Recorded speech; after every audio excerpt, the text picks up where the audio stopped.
This week's theme was out of this world, so I went with a concept based on the galaxies on Orion's belt. I started off in Lightroom, lightly touching up the image. I moved over to Photoshop and added a galaxy. I created a mask so the galaxy would fit inside the crystal ball. I added an inner shadow and an inner glow to make the ball look 3D.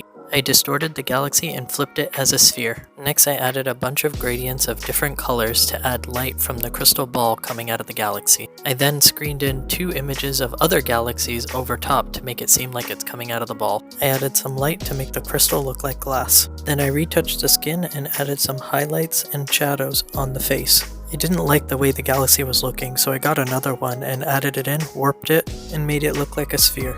I updated the opacity of the layers and fixed the mask on the finger. Did a little bit more work on the galaxy to reposition it and make it more spherical. Made a glass layer on top to make it look more like a finished up in Lightroom, adding a bit more light, and then exported for Instagram.